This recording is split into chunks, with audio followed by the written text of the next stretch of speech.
नमस्कार दोस्तों, ब्रेक के बाद एक बार फिर से आप सभी का हमारे YouTube channel diary study point पे स्वागत है। फ्रेंड्स, इस वीडियो में अपन बात करने वाले हैं जो रेगुलर स्टूडेंट हैं उनके सेमेस्टर सेकंड में इकोनॉमिक्स का जो पेपर लगने वाला है, इंडियन इकोनॉमी, उस पर अपन बात करने वाले हैं। भारतीय अर्थव्यवस्था, इसका पेपर अपन देखेंगे। जो नॉन कॉलेज के स्टूडेंटों का जो पेपर हुआ था उस पेपर का बड़े तरीके से एनालिसिस करेंगे, क्योंकि क्वेश्चंस रिपीट होते हैं, बड़े क्वेश्चन रिपीट हो सकते हैं इसमें से। तो बढ़िया तरीके से आपको इसको तैयार करना है।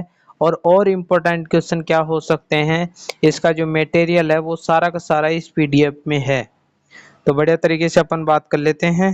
सबसे पहले कुछ लाइनें आपके सामने रखना चाहूँगा जो आपको मोटिवेट करेंगी, और बहुत सारी चीजें आपके अंदर ऐसी हैं जो आपको आगे बढ़ने से रोक रही हैं। ठीक है। करत करत अभ्यास के जड़मति होत सुजान, रसरी आवत जावत से सील पड़त निशान। यानी किसी भी चीज का बार बार अभ्यास करने से कठिन चीज भी आसान हो जाती है और वो सफलता में बदल जाती है। कोई भी चीज है, यदि याद नहीं हो रही है तो बार बार उसका अभ्यास करना है ताकि वो चीजें आसान हो जाती है। पहली बार जब पढ़ते हो किसी चीज को तो वो कठिन लगती है, ऐसा लगता है मेरे को याद नहीं हो रहा। उसके बाद में बार बार आप अभ्यास करते हो तो सारी की सारी चीजें आपको याद हो जाती है। राजस्थान की राजधानी जयपुर है, आप सबको पता है। ये चीज आपको याद है, क्यों? क्योंकि ये बार बार चीजें आपके सामने से गुजरी है। आप अपने माता पिता का नाम भूल कर दिखा दो, क्यों नहीं बोल पा रहे? क्योंकि आपके जीवन से वो सारी की सारी चीजें गुजरी हैं सामने से, तो वो चीजें आपको याद हैं। तो अभ्यास वो चीज है। ठीक है, तो आते हैं अपने पॉइंट पर। नॉन कॉलेज के स्टूडेंटों का जो पेपर हुआ था वो 150 अंकों का हुआ था, और आपके 120 अंकों का ये पेपर होने वाला है। 30 अंक मिड टर्म एग्जाम के भेज दिए जाते हैं। 120 में से आपको 48 अंक लाने हैं पास मार्किंग, लेकिन आपको पास ही नहीं होना, बढ़िया अंक लाने हैं। तो सबसे पहले पार्ट ए जो होगा उसमें टोटल 10 क्वेश्चन आएंगे, छोटे क्वेश्चन आएंगे। ठीक है, 2 या 3 लाइन में इनके आंसर आपको देने हैं। ठीक है, तो यहाँ पर पहला क्वेश्चन आपको दिख रहा है, जनसांख्यिकीय लाभांश। दूसरा क्वेश्चन है ऊर्जा के गैर पारंपरिक स्रोत, इनके आंसर आप खोज लेना। इसके बाद में भारत में महिला साक्षरता दर, मानव विकास सूचकांक। ठीक है, प्रधानमंत्री किसान सम्मान निधि योजना क्या थी, श्रम सुधार क्या है, मेक इन इंडिया। ठीक है, मेक इन इंडिया, अंतर्राष्ट्रीय मुद्रा कोष के कार्य, भुगतान शेष, प्रच्छन्न बेरोजगारी क्या है। तो बेरोजगारी के टॉपिक से ये ले लिया गया है। तो टोटल 10 क्वेश्चन आएंगे, इनको भी बड़े तरीके से तैयार करना, आगे बताऊंगा। और ये पूरा का पूरा पेपर आपको बड़े तरीके से तैयार करना है। इसके बाद में पार्ट बी जो होगा उसमें थोड़े बड़े क्वेश्चन आएंगे, लघुत्तरात्मक प्रश्न। पहला क्वेश्चन है, विकासशील अर्थव्यवस्था के रूप में भारतीय अर्थव्यवस्था की विशेषता बताइए। किसानों की आय दोगुनी करने हेतु सरकारी प्रयास एवं सुझाव दीजिए। भारत में सार्वजनिक उपक्रमों का महत्व बताते हुए इनके प्रति वर्तमान सरकार द्वारा अपनाई जा रही निजीकरण की नीति की विवेचना कीजिए। चौथा क्वेश्चन है, विदेशी व्यापार नीति 2023 की विशेषता बताइए। तो इसमें से 4 क्वेश्चन आपके दे रखे हैं, तो इसमें से आपको 2 क्वेश्चन करने हैं। ठीक है, 4 में से 2 क्वेश्चन करने हैं।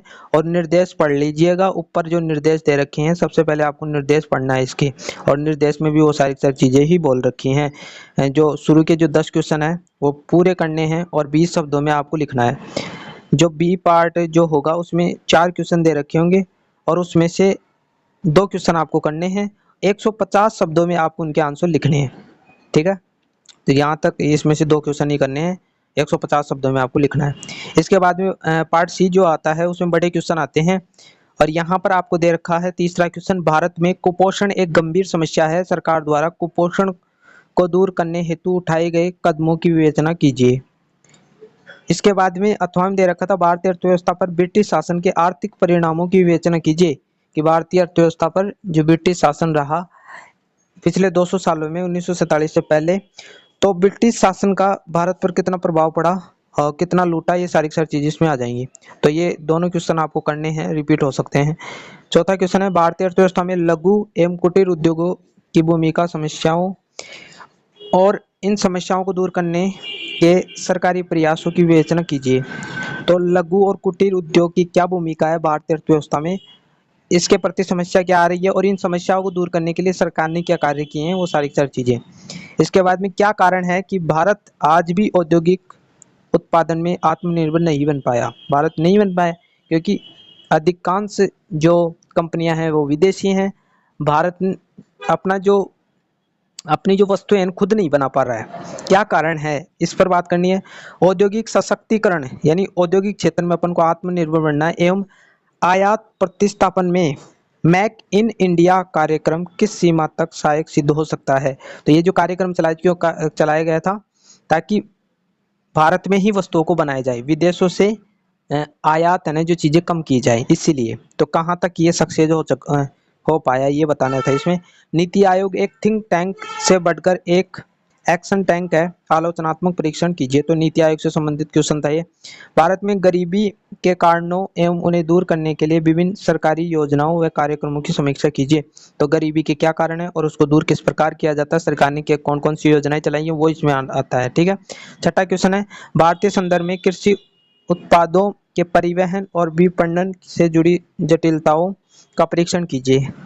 जो कृषि से जो चीजें कच्चा माल होता है उसको परिवहन भी तो करना पड़ता है, जो उद्योग क्षेत्र है वहां तक पहुंचाना होता है ताकि उससे चीजें बन सकें, उससे संबंधित समस्याएं क्या है वो बताना था।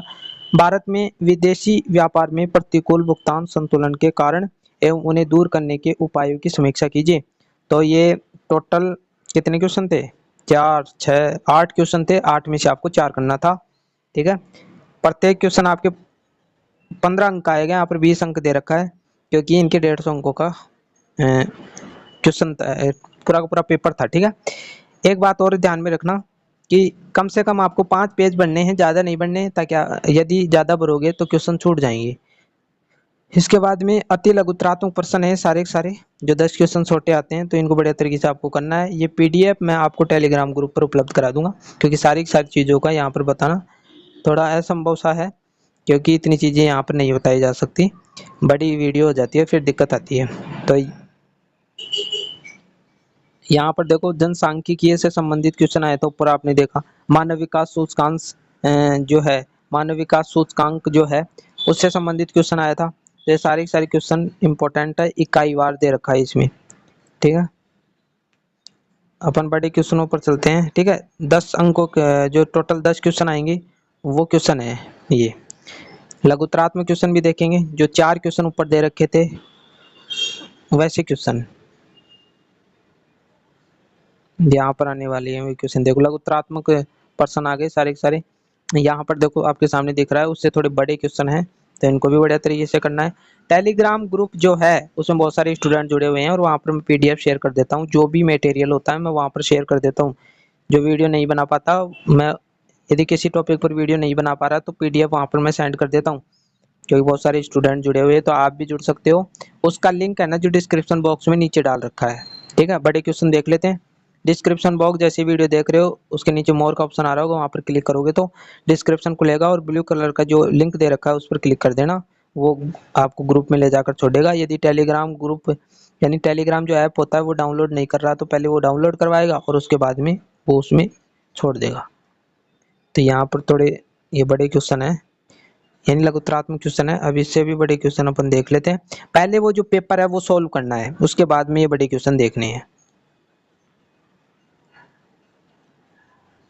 ये रहे बड़े क्वेश्चन। ठीक है, सबसे पहले वो ऊपर जो 8 क्वेश्चन दे रखे हैं ना वो करने हैं, उसके बाद में ये करने हैं। यदि वो ही करना चाहो तो वो कर लेना, उसके बाद में करना है सेकंड जो लेना है ना इसको। इसके बाद में इकाई 1 में जो सिलेबस दे रखा है उससे संबंधित 2 क्वेश्चन लेकर आया हूँ। भारतीय अर्थव्यवस्था की प्रमुख विशेषताओं की विवेचना कीजिए। तो ये क्वेश्चन है, इसको बड़े तरीके से पढ़ना है। इसके बाद में इकाई 1 में ही एक क्वेश्चन हो रहा है, प्राकृतिक संसाधनों का महत्व समझाइए। तो इससे संबंधित इस प्रकार क्वेश्चन आ सकता है और बार बार आया हुआ है भी है। हथवा दे रखा है, इसका मतलब ये बार बार आया हुआ है। इकाई 2 जो होगी, यूनिट 2 आपके सिलेबस में दे रखी है, उससे संबंधित क्वेश्चन है, मेक इन इंडिया कार्यक्रम पर एक विस्तृत नोट लिखिए। छोटा क्वेश्चन बना था इस पर और बड़ा क्वेश्चन बनेगा। तो देखो यदि बड़ा क्वेश्चन नहीं आता है इन पर तो छोटा क्वेश्चन बनाकर दे देता वो। इसके बाद में यूनिट 2 में ही कृषि विपणन की विवेचना कीजिए। तो इससे संबंधित क्वेश्चन आया था, आपने देखा भी अभी इसी टॉपिक पर वो क्वेश्चन आया था। तो ये क्वेश्चन भी आपको बड़े तरीके से करना है। यदि पूरे नहीं हो पा रहे तो टॉपिक टॉपिक भी कर लोगे, इसके मेन टॉपिक याद कर लोगे, वो बहुत है। ठीक है, इकाई 3 यूनिट 3 जो सिलेबस दे रखा है उससे संबंधित ये क्वेश्चन है, सेवा क्षेत्र से क्या तात्पर्य है, विस्तार से समझाइए।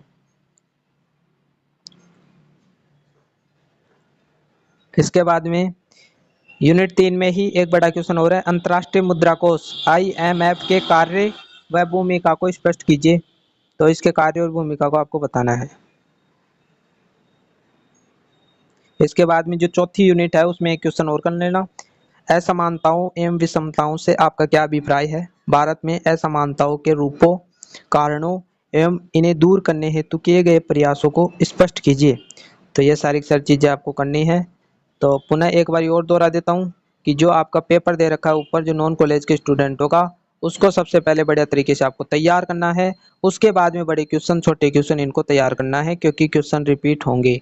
मिलता है एक नई वीडियो के साथ। आशा करता हूँ आपको वीडियो अच्छा लगा होगा। चैनल से जुड़ने के लिए चैनल को सब्सक्राइब करें और हमें सपोर्ट करें। मिलते हैं एक नई वीडियो के साथ, तब तक के लिए थैंक यू।